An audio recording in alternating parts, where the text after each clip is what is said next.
Folks, George Soros is a major player in geopolitical markets. This is a man that most people had never heard of until this most recent presidential election, and many people probably still don't know who he is. And we can tie him directly to the Clinton campaign, not just with the WikiLeaks emails, but also large donations that he has made to the Clinton campaign and the Clinton Foundation.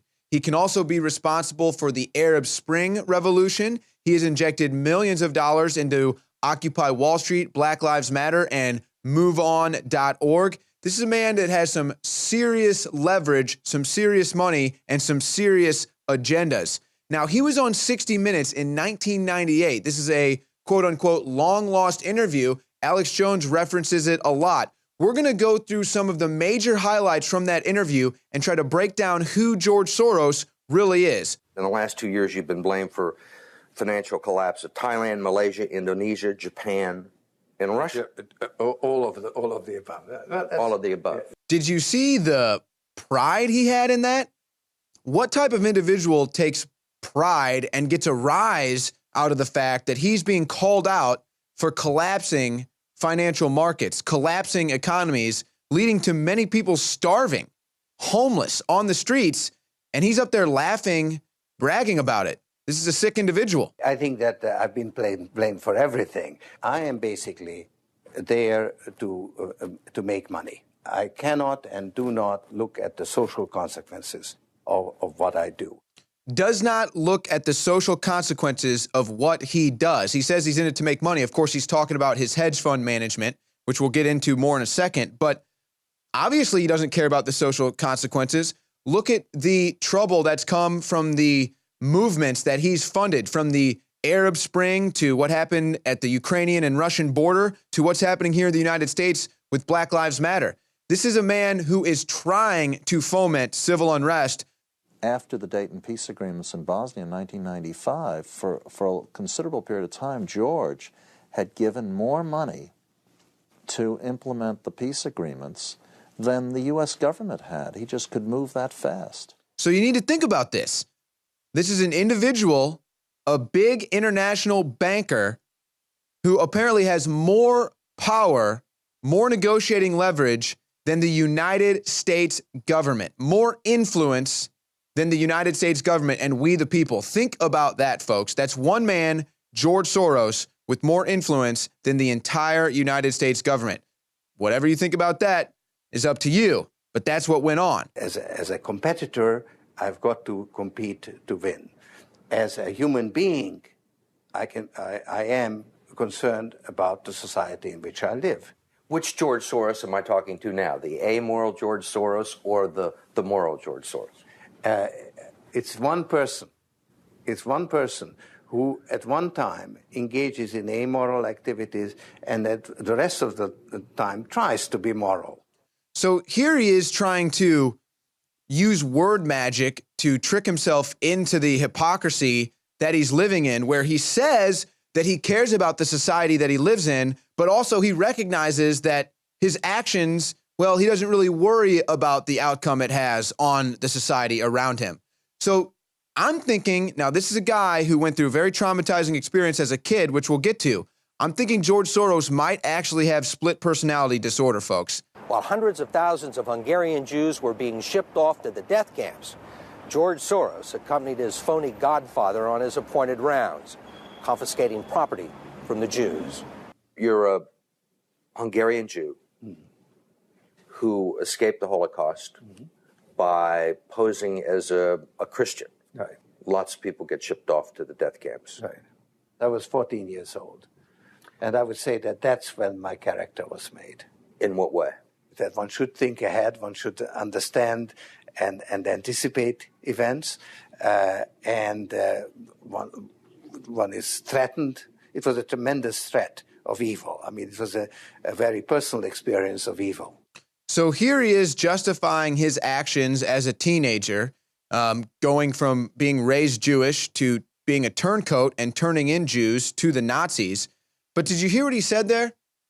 This basically set the path for him the rest of the way. He said he realized that if you can get out ahead of something, you can take advantage of it. How sick is that? Hey, I realize that the Nazis are coming in here to round up the Jews. Well, I guess I'll collaborate with the Nazis because that'll benefit me in the long run. This is what we're seeing him still doing to this day, folks. Fomenting civil unrest and then trying to leverage political power with people like the Clintons on the back end of it. I mean, that sounds like an experience that would send lots of people to the psychiatric couch for many, many years. Was it difficult? Not at all. Not at all. Maybe as a child you don't see the connection, but it created no problem at all. No feeling of guilt.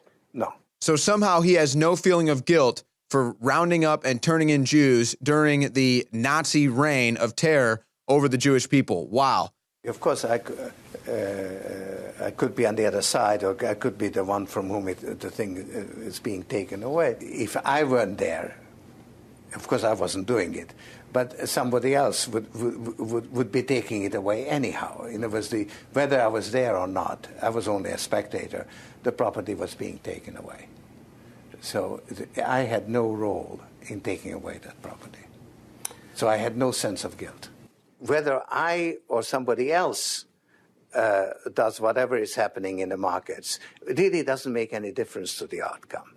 I don't feel guilty because I'm engaged in an amoral activity which is not meant to have anything to do with guilt. So again, he's feeling no guilt for this at all. And this is something that would lead to you having a split personality disorder, where one side of you is being a traitor to your peers, but then the other side of you is trying to take advantage of that very thing while justifying it within your own social construct. So perhaps, maybe George Soros really does have split personality, but regardless, he justifies working to round up Jews, basically collaborating with the Nazis because, hey, everyone was doing it. Someone was going to do it anyway. I might as well get on board. This is the type of person funding Black Lives Matter and Democrats. Let's roll to the next one. Are you religious? No. Do you believe in God? No. Soros told us he believes God was created by man, not the other way around, which may be why he thinks he can smooth out the world's imperfections. So not religious, doesn't believe in God, but at the same time cares about the society around him. But why is that? I am basically there to make money. I cannot and do not look at the social consequences of what I do. So that's what he's in this for, folks. Money and power. Because we are not registered with the Securities and Exchange Commission. Because we find it more convenient to operate without it. So in some ways it's to escape regulation. Yeah, that's right.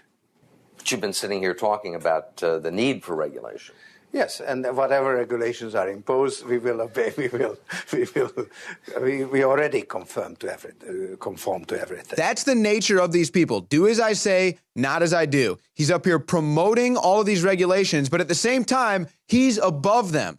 Okay? This is the makeup of these people, folks. These are the people that are promoting all their agendas, but expecting to be held to a different standard than the people they're imposing them on. And is giving away his billions now with the same determination that he made them in places like Haiti, a country that has less money in the bank than he does. Last month, he brought the First Lady with him for a look at some of the projects. Look at the arrogant sway. Oh, my gosh. This is Mr. George Soros, and he's going to be helping the hospital. Of course, George Soros and Hillary Clinton were in Haiti in the 90s. And then at the end of it, what does Hillary say? Oh, George is here to help you guys build hospitals. How did that turn out? If the beneficiaries of Soros's billions do not understand the intricacies of SEC rules and offshore hedge funds, they do understand what he's done for them. The president of Haiti is reading his new book, The Crisis of Global Capitalism, and so is President Clinton. Will all the attention spoil George Soros? So that's right, folks. George Soros is here trying to claim how he's going to help Haiti. But the Haiti leaders, they don't really understand all of it. They can't really understand SEC this, financial markets that. I don't really know. But what they do understand is they're getting rich. Clintons and the Soros still have millions and billions of dollars. But look at Haiti now. George Soros, in a way, is Donald Trump without the humility.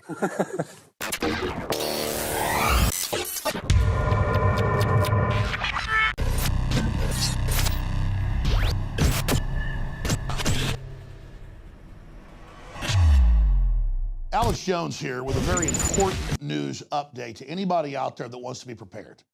But it goes beyond being prepared. Our bodies absolutely must have the good halogen iodine or we will die.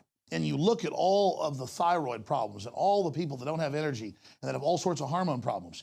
And from my research, and a lot of just mainline research, it leads back to iodine over and over and over again. It's as important as vitamin C. If you don't get iodine, you die. But most people are just deficient, so they're low energy, they're sick.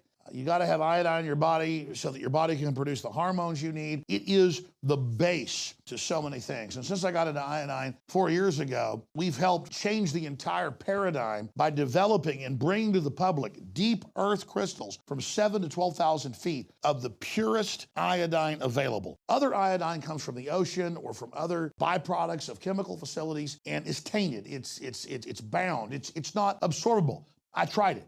And I had incredible effects even with dirty iodine because the body needs it. When you don't have iodine, it absorbs the chlorine, the fluoride, and all these other bad halogens. It's such a game changer if you'll just research iodine for yourself. It's a fact that the federal government in the Midwest back in the 20s mandated a grungier form of iodine to the salt because people had low IQs, they had huge goiters, major problems directly connected to it. There are some studies that show a 15-point increase. Others show even higher. But it really is crazy to realize that this is something that is so deficient in our food chain, so deficient in our played out fields where different crops are being grown, but the federal government isn't educating people and telling them about it. That's why for a limited time, I want to encourage everyone to go to InfoWarsLife.com and get 20% off on the best nascent iodine out there from our research, truly pure Survival Shield X2. Again, that's Survival Shield Nascent Iodine X2. Thank you for joining us in this brief news update.